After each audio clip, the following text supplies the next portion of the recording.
warahmatullahi wabarakatuh. Selamat datang di Siboim, siaran belajar online interaktif dan menyenangkan. Sahabat Siboim, bagaimana kabar kalian hari ini? Alhamdulillah, kita wajib bersyukur kepada Sang Pencipta, karena sampai hari ini kita masih diberikan kesehatan, kekuatan, keselamatan, dan perlindungan. Sahabat Siboim, sebagai wujud rasa syukur kita kepada Sang Pencipta, maka sebelum kegiatan pembelajaran hari ini kita mulai, kita akan berdoa menurut agama dan kepercayaan kita masing-masing. Berdoa mulai. Berdoa selesai. Semoga doa-doa kita akan dikabulkan oleh Sang Pencipta, sehingga kegiatan kita hari ini bisa berlangsung dengan lancar.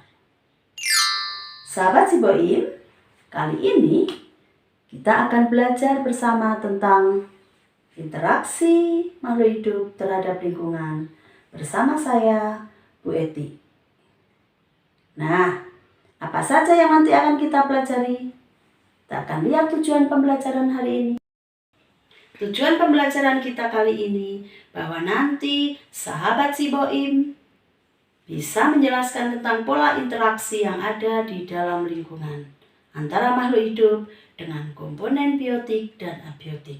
Antara lain, rantai makanan, jaring-jaring makanan, dan piramid makanan. Nah, sahabat Siboim, kalian sudah siap untuk mengikuti pembelajaran hari ini? Oke, mari kita bahas satu persatu.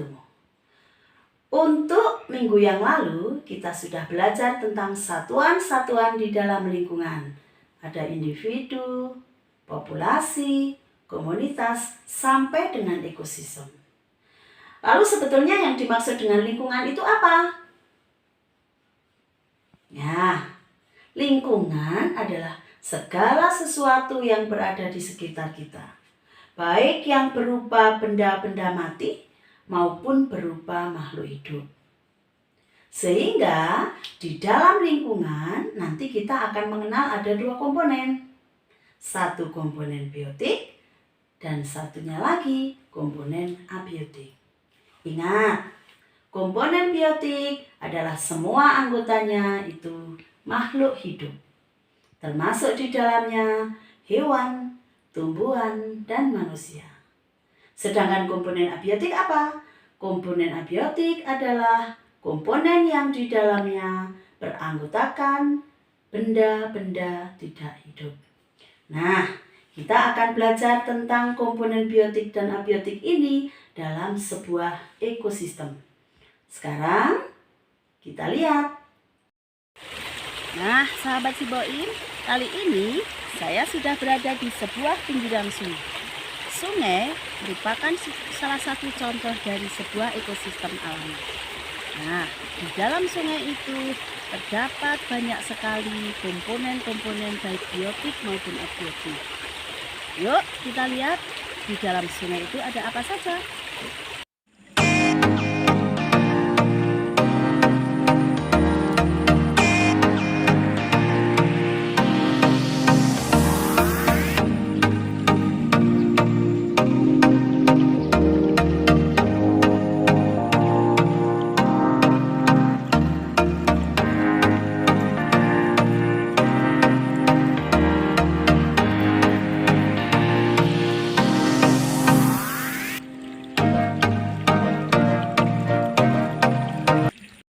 Sahabat Siboim, setelah kalian melihat dan mengamati sungai, maka apa saja yang tampak di dalamnya?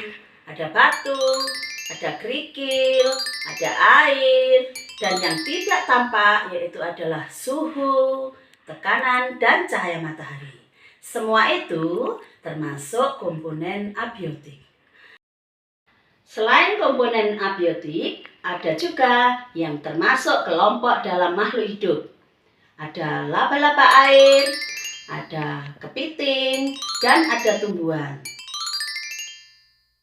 Itu semua termasuk komponen biotik. Dari ekosistem sungai, kita sudah belajar tentang komponen biotik dan abiotik. Contoh ekosistem yang lain selain sungai adalah ekosistem padang rumput. Kita lihat tayangan berikut ini. Selain ekosistem sungai, contoh ekosistem yang lain adalah ekosistem padang rumput, yang di dalamnya juga terdapat makhluk hidup dan benda-benda tidak hidup. Bisa kalian lihat di situ, ada banyak sekali tumbuh rumput. Kemudian makhluk hidup yang lain itu ada belalang. Selain belalang, juga terdapat hewan yang lain, yaitu semut.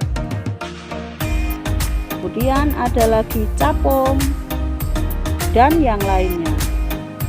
Selain makhluk hidup, juga terdapat benda-benda mati. Sebagai tempat tumbuh rumput, itu adalah tanah. Dalam ekosistem padang rumput juga sama seperti di dalam sungai. Jadi terdapat komponen biotik dan abiotik yang saling berinteraksi. Tugas kalian nanti, silakan kalian pergi ke sebuah lapangan rumput. Kemudian coba dilihat, coba diamati. Ada komponen apa saja di dalamnya? Apakah sama dengan yang ada di dalam sungai? Kita sudah belajar tentang komponen biotik dan abiotik. Sekarang kita akan belajar tentang interaksinya. Jadi interaksi antara makhluk hidup dengan lingkungannya.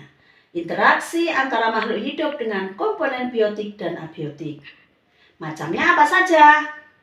Yang pertama, rantai makanan.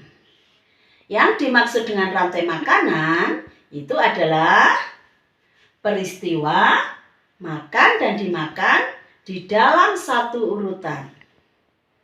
Nah, di dalam rantai makanan kita akan mengenal beberapa istilah. Yang pertama, ada yang disebut sebagai produsen.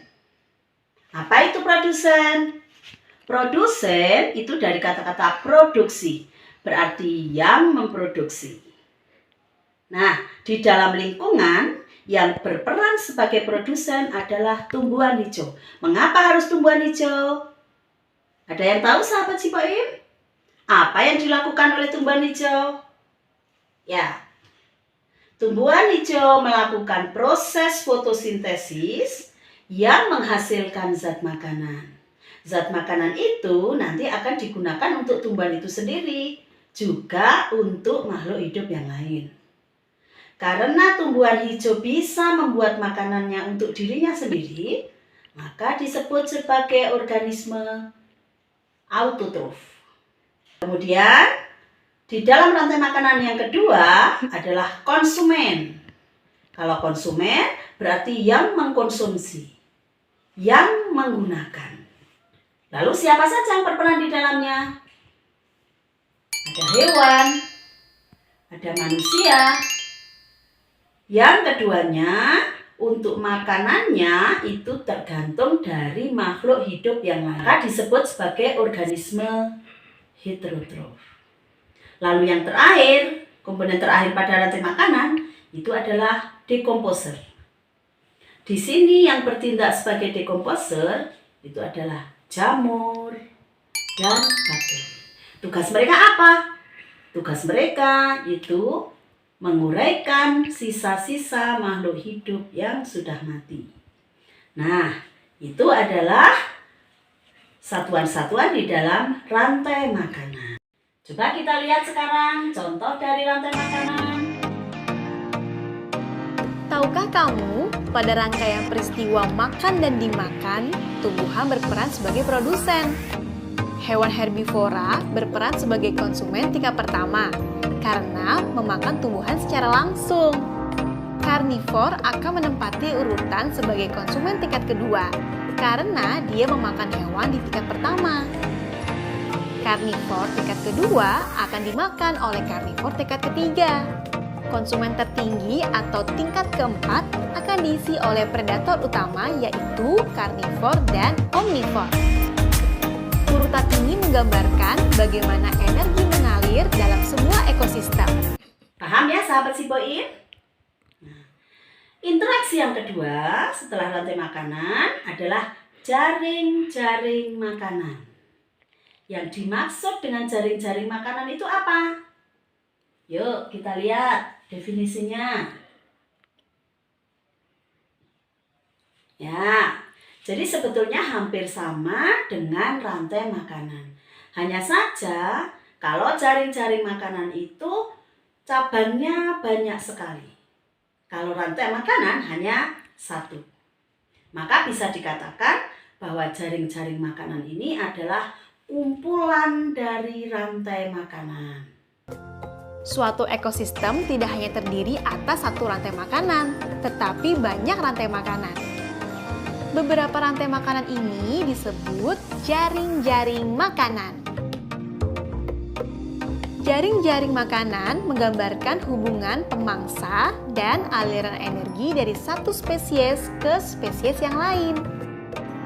Padi akan dimakan oleh ulat, belalang, dan tikus. Sementara itu, ulat dan belalang juga memakan tumbuhan lain. Kemudian, ulat dan belalang akan dimakan oleh ayam. Sedangkan belalang dan ulat akan dimakan oleh katak. Tikus akan dimakan oleh ular dan elang. Kemudian, ayam juga akan dimakan oleh elang. Bahkan, elang sendiri juga akan memakan ular. Melalui proses inilah hewan mendapatkan energi untuk bergerak dari makanan yang dimakannya. Dari jaring-jaring makanan tersebut, coba kalian lihat siapa saja yang berperan sebagai konsumen tingkat 3. Pertama, rumput dimakan oleh belalang. Belalang berperan sebagai konsumen pertama. Belalang dimakan oleh katak. Katak berperan sebagai konsumen kedua. Katak dimakan oleh ular. Ular berperan sebagai konsumen ketiga. Begitu pula pada alur rantai makanan. Rumput dimakan oleh ulat, dimakan oleh ayam, dimakan oleh elang. Elang menduduki posisi konsumen ketiga.